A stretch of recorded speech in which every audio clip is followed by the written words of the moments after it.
Good morning students. Last time हम question number 54 तक कर चुके हैं। अब देखिए हमें करना है क्वेश्चन नंबर 55। क्वेश्चन नंबर 55 में मैंने कहा है show that the distance of the point C from the line joining A and B is this much. देखिए इसमें मैंने कहा है हमें 3 पॉइंट्स दे रखे हैं, एक दे रखा है सी, एक दे रखा है ए और एक दे रखा है बी। इस पॉइंट का पोजीशन वेक्टर है सी, इसका ए और इसका बी। अब वो कहते हैं सी से हमें परपेंडिकुलर डिस्टेंस निकालना है line joining A and B का। सही, इन्होंने कहा है सी से हमें एक परपेंडिकुलर डालना है किसके ऊपर, the line joining A B, और इस परपेंडिकुलर डिस्टेंस को हमें फाइंड आउट करना है। तो देखिए हम इसको CD को फाइंड आउट करने के लिए हम क्या करते हैं, A को C से ज्वाइन करते हैं, A को पॉइंट B से ज्वाइन करते हैं। क्लियर है? तो अब हम क्या करेंगे, यहाँ पर लिखेंगे एरिया ऑफ ट्रायंगल ABC। वो क्या होता है बच्चों, हाफ बेस, बेस हो गया AB और हाइट हो गई CD। क्लियर है? तो अब आप इसे ऊपर ले जाइए, twice of area of triangle ABC, और हमें निकालना क्या है, CD निकालना है अपॉन AB। ये किसके बराबर आ जाएगा, ये CD डिस्टेंस के बराबर आ जाएगा। CD क्या है, ये परपेंडिकुलर डिस्टेंस है from point C to the line joining points A and B। Clear है? अच्छा अब देखिए आपको एक ट्रायंगल का एरिया निकालना है जिसके पॉइंट्स के पोजीशन वेक्टर, वर्टिसेस के पोजीशन वेक्टर क्या है, वेक्टर ए, वेक्टर बी और वेक्टर सी है। सही, ऐसा बच्चों एक क्वेश्चन कर चुके हैं पहले कि आपको एक ट्रायंगल दे रखा है, उसके तीनों वर्टिसेस के पोजीशन वेक्टर आपको दे रखे हैं, तो उसका एरिया क्या होता है वो आप देख लीजिएगा। वो होता है half of modulus of A cross B plus B cross C plus C cross A. Clear है? और ए बी कैसे निकालोगे आप, ए बी सही, पहले मैं ए बी वेक्टर निकाल लेता हूँ। वो कैसे निकालूंगा, O B vector minus O A, तो आगे vector B minus vector A. अब इसका हमें क्या करना है, मैग्नीट्यूड निकालना है, उसके लिए हम इसका मैग्नीट्यूड निकाल देंगे और इसका मैग्नीट्यूड। तो अब आप क्या करिए, ए बी की जो लेंथ है ये, इसको यहाँ रख दीजिए। क्लियर है? तो ये 2 से 2 कट जाएगा, तो ये आ जाएगा बच्चों, ये परपेंडिकुलर डिस्टेंस आ गया of point C from the line joining the points A and B. Clear है? ये हम बच्चों पहले कर चुके हैं, देख लीजिएगा कौन सा क्वेश्चन था। उसमें हमें एरिया ऑफ ट्रायंगल निकालना था और ट्रायंगल के तीनों वर्टिसेस के पोजीशन वेक्टर हमें गिवन थे।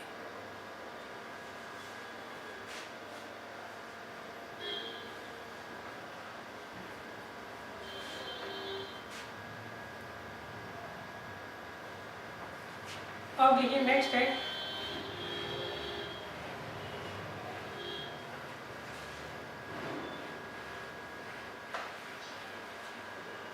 Question number 56। देखिए क्वेश्चन नंबर 56 में उन्होंने कहा है हमें ए क्रॉस बी जो है वो इन्होंने बराबर दे रखा है सी क्रॉस डी के। नेक्स्ट ए क्रॉस सी किसके बराबर दे रखा है, ये हमें दे रखा है बी क्रॉस डी के बराबर।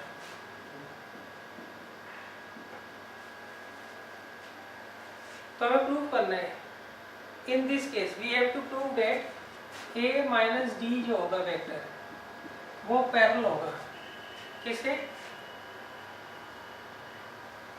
Vector B minus vector C. Clear है? और यहाँ पे उन्होंने कहा है वेक्टर ए जो है वो वेक्टर डी के बराबर नहीं है और वेक्टर बी जो है वो वेक्टर सी के बराबर नहीं है। तो देखिए ये दो रिजल्ट हमें दे रखे हैं, ये हमें क्या करना है, प्रूव करना है। कैसे करेंगे, इसे हम मान लेते हैं इक्वेशन 1 और इसे मान लेते हैं इक्वेशन 2। अब सब्ट्रैक्ट कर लेंगे, तो ये क्या आएगा, A cross B minus A cross C equal to C cross D minus B cross D. Clear है? अब आप यहाँ से ए कॉमन ले लीजिए वेक्टर ए, तो कितना आएगा बी माइनस सी, और यहाँ से आप कॉमन ले लीजिए डी वेक्टर।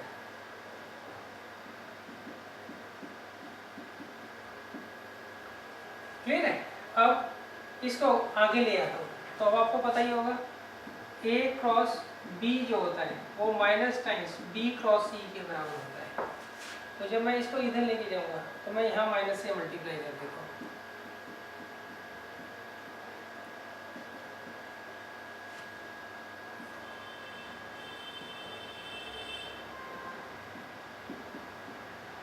सही? तो यह आ जाएगा vector B minus vector C. अब इसको इधर ले आइए,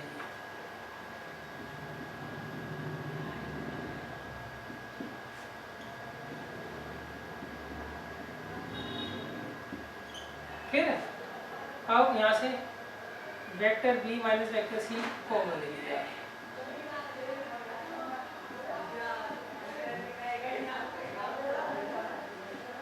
ठीक है? अब देखिए इन दोनों वेक्टर्स का क्रॉस प्रोडक्ट क्या है, 0 है।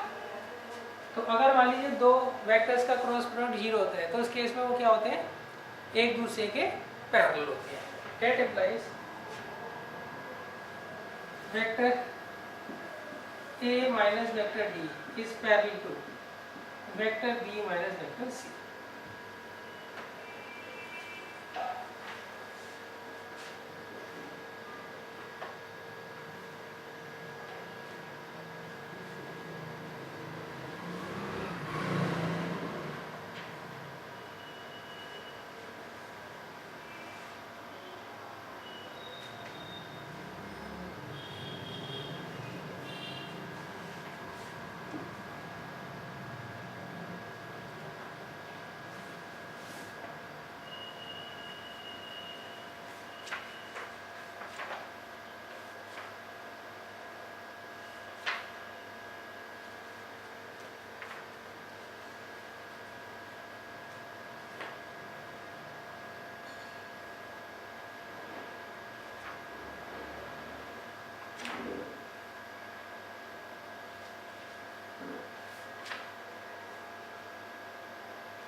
अब देखिए नेक्स्ट है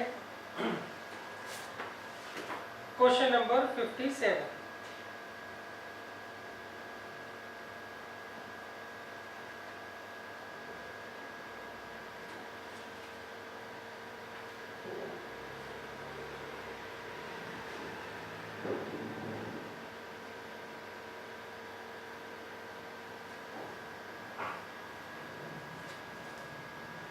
देखिए क्वेश्चन नंबर 57 जो इन्होंने कहा है, let A B and C be the unit vectors. इसमें क्या, मान लीजिए आपको A B C 3 unit vector दे रखे हैं। दैट मीन्स इन तीनों का मॉडुलस क्या होगा, 1 होगा, मैग्नीट्यूड इनका 1 होगा। Such that A dot B जो है वो बराबर है ए डॉट सी के, और ये दोनों किसके बराबर है, 0 के बराबर है। सही? अब वो कहते हैं and the angle between B and C is π/6। Angle between B and C जो है वो किसके बराबर है, π/6 के बराबर है। तो हमें प्रूफ करना है यहाँ पर वेक्टर ए जो होगा वो plus minus 2 times B cross C के बराबर है। क्लियर है? देखिए यहाँ पे मैंने लिखा है ए बी सी तीनों यूनिट वेक्टर है और वो इस तरीके से है ताकि ए डॉट बी और ए डॉट सी दोनों 0 के बराबर हो और बी और सी के बीच में π/6 का एंगल है। तो हमें ये चीज़ प्रूव करनी है कि एंगल ए वेक्टर ए जो है वो इसके बराबर होगा। अब देखिए कैसे करेंगे हम। सबसे पहले देखिए ए डॉट बी जो है वो किसके बराबर है, 0 के बराबर है। दैट इम्प्लाइज वेक्टर ए जो है वो परपेंडिकुलर होगा वेक्टर बी के। अब ए डॉट सी जो है वो किसके बराबर है, 0 के बराबर है। दैट इम्प्लाइज वेक्टर ए जो है वो परपेंडिकुलर है वेक्टर सी। अब देखिए from first and second vector A जो है वो बी के भी परपेंडिकुलर है और वेक्टर ए जो है वो सी के भी परपेंडिकुलर है। That implies from first and second लिखता हूँ, from first and second vector A जो है वो देखिए वेक्टर ए बी के भी परपेंडिकुलर है, वेक्टर ए सी के भी परपेंडिकुलर है। सही है? जैसे मैं आपको एक एग्जांपल लेके बताता हूँ। मान लीजिए आपको ये वेक्टर ए दे रखा है और ये वेक्टर बी दे रखा है, ये वेक्टर सी दे रखा है। इस तरीके से मान लीजिए फिगर है। वेक्टर ए जो है वो बी और सी दोनों के क्या है, परपेंडिकुलर है। तो इस केस में वेक्टर ए क्या होगा, लैम्डा टाइम्स होगा cross product of B and C. Clear है? एक वेक्टर अगर किन्हीं दो वेक्टर्स के परपेंडिकुलर होता है तो उस केस में सही है, अगर हम वेक्टर्स को ए बी सी मानते हैं तो वेक्टर ए किसके बराबर होता है, वो लैम्डा टाइम्स होता है वेक्टर बी, वो लैम्डा टाइम्स होगा vector B cross vector C की। क्लियर है? अब आप क्या करेंगे, दोनों तरफ का मॉडुलस ले लीजिए।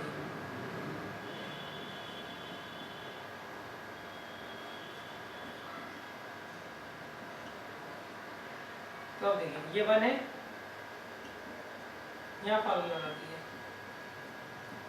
Modulus of B into sine theta into N unit vector. Clear है? तो ये 1 है, इसकी वैल्यू निकाली, ये 1 है, 1 है। साइन थीटा, थीटा कितना दे रखा है आपको, π/6 और इसका 1 हो जाएगा। तो साइन π/6 कितना होता है, 1/2। तो इससे आप लैम्डा की वैल्यू निकाल लीजिए। तो लैम्डा किसके बराबर आ जाएगा, ±2 के बराबर। क्लियर है? अब देखिए we have vector A is equal to lambda की वैल्यू दे देंगे ±2 बी क्रॉस सी।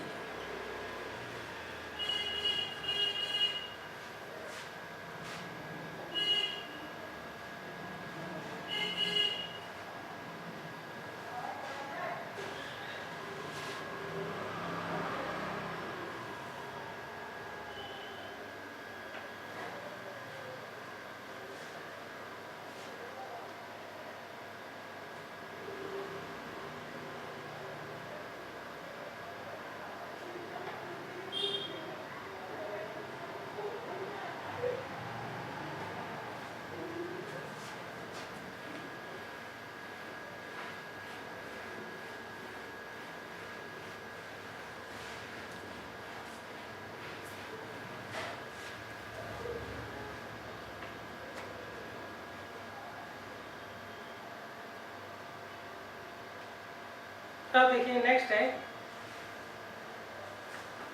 Question number 58।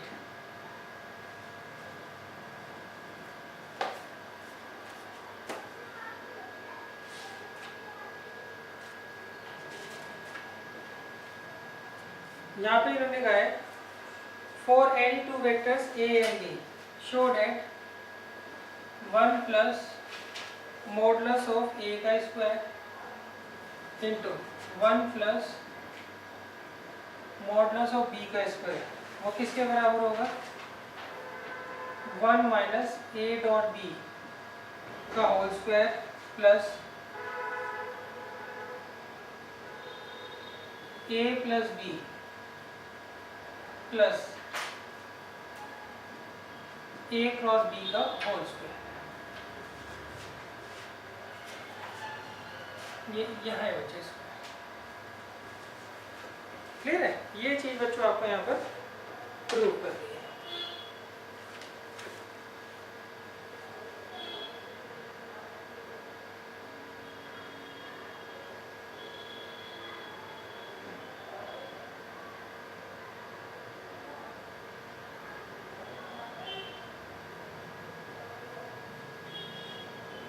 तो अब देखिए बच्चों इसको किस तरह से करेंगे हम।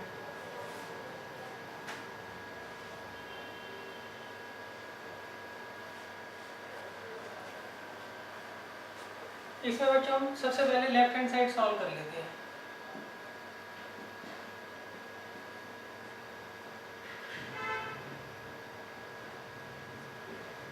तो ये आ जाएगा 1 प्लस मॉडुलस ऑफ ए का square plus modulus of B का square plus modulus of A का square into modulus of B का स्क्वायर।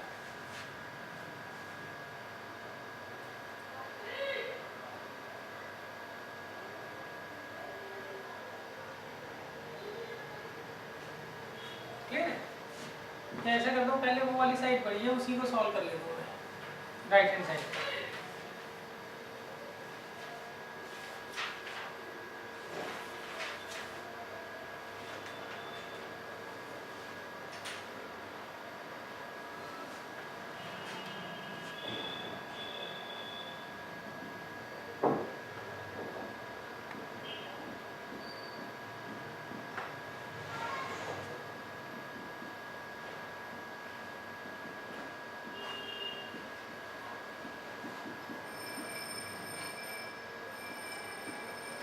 तो देखिए यहाँ पर आप लगा दीजिए a माइनस बी का होल स्क्वायर का फॉर्मूला, ए स्क्वायर प्लस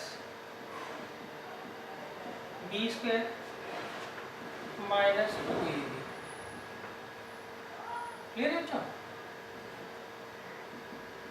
अब यहाँ देखिए, यहाँ पे हम लगा देंगे ए स्क्वायर, इसे लेते हैं ए, इसे बी, इसे सी, तो यहाँ A square plus B square plus C square plus 2ab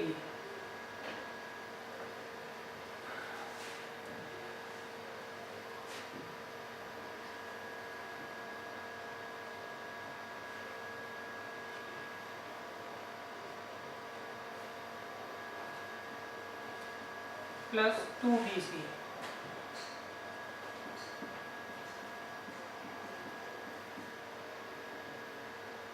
plus 2ca।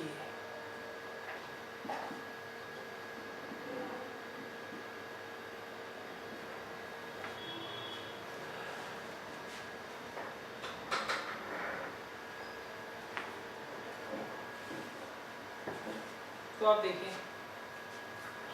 ये एज इट इज 1 प्लस ये क्या आ जाएगा, मॉडुलस ऑफ ए का स्क्वायर मॉडुलस ऑफ बी का square twice of A dot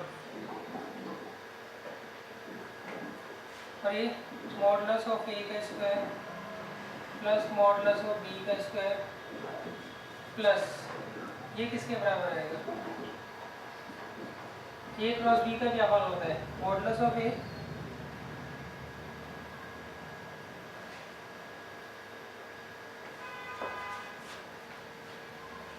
यहाँ बच्चों थोड़ी सी गड़बड़ की है, यहाँ आएगा 1, यहाँ पर मॉडुलस ऑफ ए का स्क्वायर मॉडुलस ऑफ बी का स्क्वायर और कॉस स्क्वायर थीटा। सही है ना? ए डॉट बी का क्या फॉर्मूला होता है, modulus of A modulus of B into cos theta, तो उसको स्क्वायर करके लिख दिया।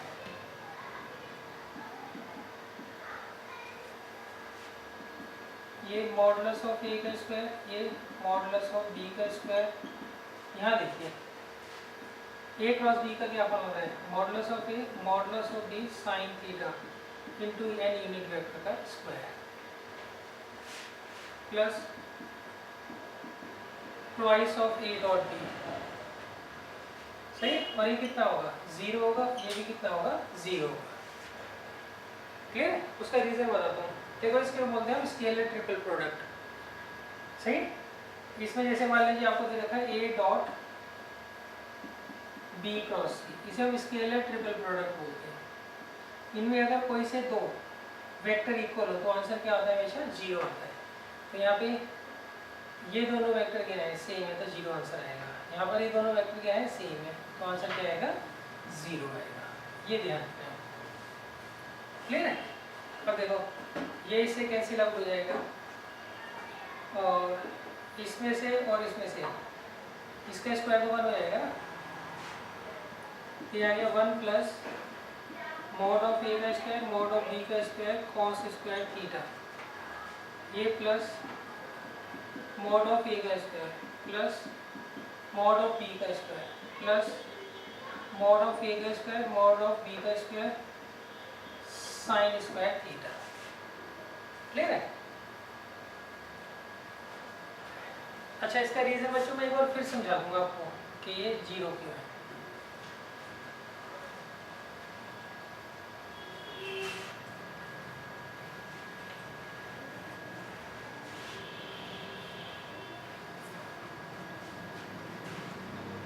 तो अब देखिए इसमें से आप मॉड ऑफ ए का स्क्वायर मॉड ऑफ बी का स्क्वायर और यहाँ से भी मॉड ऑफ ए का स्क्वायर और मॉड ऑफ बी का स्क्वायर कॉमन ले लीजिए।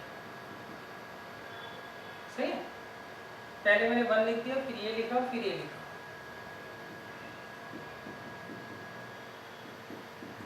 अब इसमें से मॉड ऑफ ए का स्क्वायर मॉड ऑफ बी का स्क्वायर कॉमन ले लो, अंदर आएगा cos square theta plus sign square theta. तो ये किसके बराबर होता है?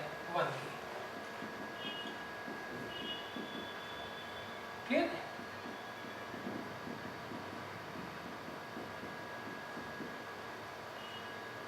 अब देखिए यहाँ से 1 कॉमन ले लीजिए, यहाँ से मॉड ऑफ बी का स्क्वायर कॉमन ले लीजिए, तो एक फैक्टर तो इसका बन जाएगा।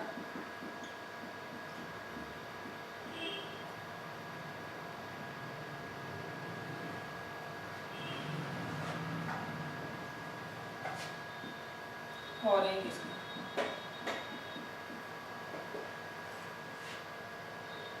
ठीक है बच्चों?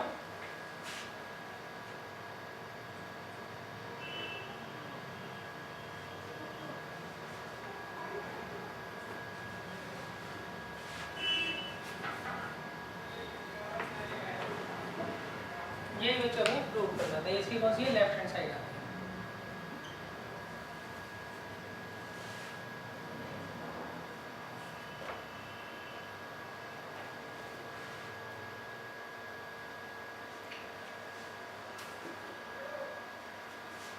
अच्छा, अब देखिए एक बार स्केलर ट्रिपल प्रोडक्ट देख लीजिए क्या होता है।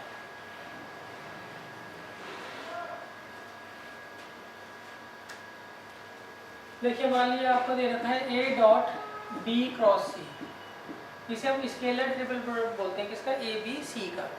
क्लियर है? इसे फाइंड आउट करने का क्या तरीका होता है? पहले हम A के जो IJ के क्वेश्चन होते हैं वो लिखते हैं, फिर B के IJ के क्वेश्चन लिखते हैं, फिर C के IJ के क्वेश्चन लिखते हैं। अब अगर मान लीजिए इन तीनों में से कोई दो वेक्टर सेम है तो उस केस में दो कॉलम्स क्या हो जाएंगे? सेम हो जाएंगे। सही। और डिटरमिनेंट में क्या होता है? अगर दो रोज के एलिमेंट सेम होते हैं तो उसका आंसर हमेशा क्या आता है? 0 आता है। क्लियर है? तो वहाँ से भी आप कंक्लूड कर सकते हैं अगर स्केलर ट्रिपल प्रोडक्ट में दो वेक्टर्स सेम हो तो आंसर हमेशा क्या आता है? 0 आता है। क्लियर है? मान लीजिए आपको दे रखा है A dot A cross B, ये दोनों सेम है तो 0। A dot B cross B, ये दोनों सेम है तो 0। A dot B cross A, ये दोनों सेम है तो 0। क्लियर है बच्चों?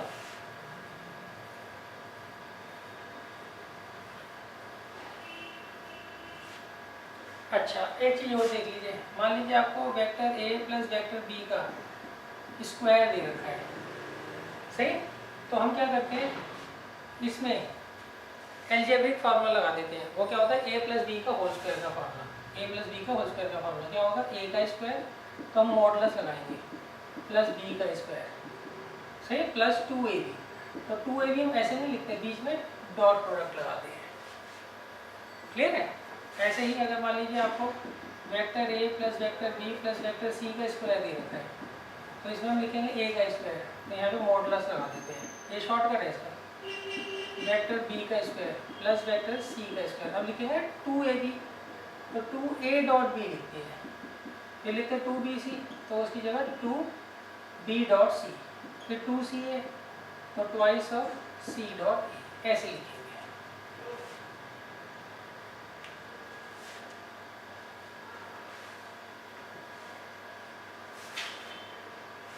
क्लियर है? तो ये चीज़ ध्यान रखना। आप इसको डायरेक्ट ऐसे भी लिख सकते हो और इसको डायरेक्ट ऐसे भी लिख सकते हो। क्लियर है? इतना शॉर्टकट अलाउ होता है। अब देखिए नेक्स्ट है क्वेश्चन नंबर 59। इसमें उन्होंने कहा है कि हमें प्रूव करना है कि a क्रॉस b का जो मॉडुलस होता है वो a डॉट b का modulus a dot b into tan theta.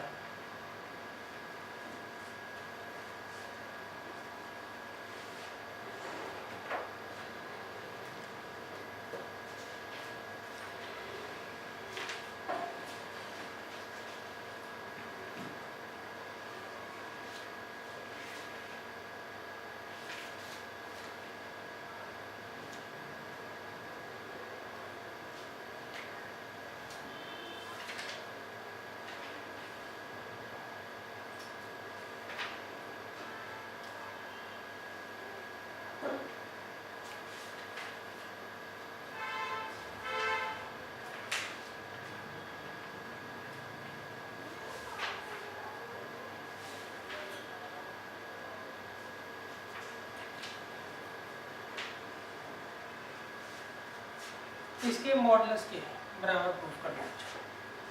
देखो बच्चों सिंपल सा क्वेश्चन है, आप ये वाली साइड ले लीजिए, यहाँ पे a क्रॉस b का मॉडुलस क्या आएगा? सही, a क्रॉस b का क्या पढ़ा होता है? Mod of b sine theta into N unit vector का मॉडुलस। सही, अब ये मॉडुलस हटाइए तो यहाँ तो कोई फर्क पड़ेगा नहीं, ऑलरेडी मॉडुलस है, यहाँ भी कोई फर्क नहीं पड़ेगा। यहाँ पे आएगा साइन थीटा पर मॉडुलस और एन यूनिट वेक्टर का मॉडुलस। तो ये वेक्टर ए, ये वेक्टर बी और ये साइन थीटा, ये तो बन हो गया। सही, अच्छा अब हम ले लेते हैं राइट हैंड साइड। यहाँ पर आ रहा है हमें mod of A dot B tan theta, ये मैं क्या करना है? फाइंड आउट करना है। सही, दोनों का अलग मॉड ले लेते हैं पहले, ए डॉट बी का अलग और टेन थीटा का अलग। अब इसका फॉर्मूला लगाना, mod of A mod of B into cos theta. Clear है?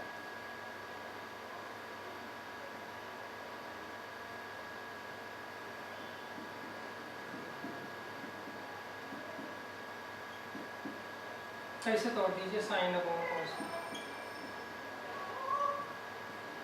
तो ये आ गया ना बच्चों, LHS equal to RHS, hence proved.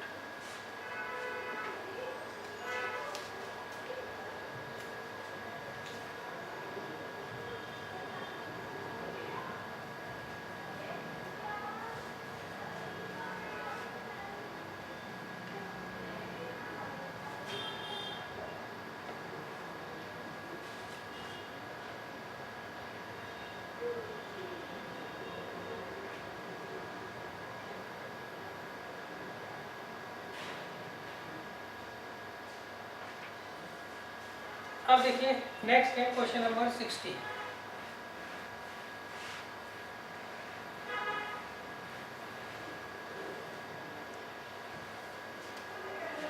Question number 60 में इन्होंने कहा है if A B C are vectors such that A dot B बराबर है ए डॉट सी के, और ए क्रॉस बी बराबर है ए क्रॉस सी के। तो हमें प्रूव करना है इस केस में वेक्टर बी जो है वो वेक्टर सी के बराबर होगा।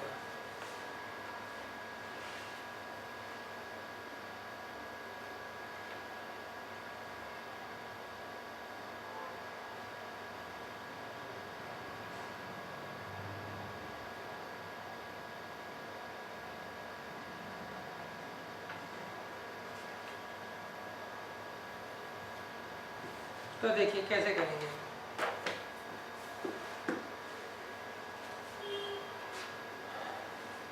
सबसे पहले आप इस कंडीशन को कंसिडर करिए, इसे इधर ले आओ, सही। ए डॉट कॉमन ले लीजिए तो अंदर आएगा बी माइनस सी। अब देखिए इन दोनों का डॉट प्रोडक्ट 0 है, तो that means that implies vector A जो है वो परपेंडिकुलर हो जाए वेक्टर बी माइनस सी। ठीक है। अच्छा, एक कंडीशन और दी है हमें कि वेक्टर ए जो है वो नॉट इक्वल टू 0 है, vector a non zero vector है। अब क्लियर है। अच्छा, अब यहाँ से ले लीजिए, आप इसको इधर ले आओ तो ए क्रॉस कॉमन आएगा, अंदर आएगा बी माइनस सी। क्लियर है। ये कब पॉसिबल है? जब वेक्टर ए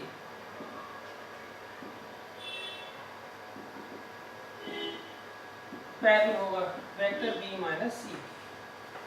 क्लियर है। तो अब देखिए कंडीशन 1 में वो कहते हैं वेक्टर ए जो है बी माइनस सी के परपेंडिकुलर है। कंडीशन 2 में कहते हैं वेक्टर ए पैरेलल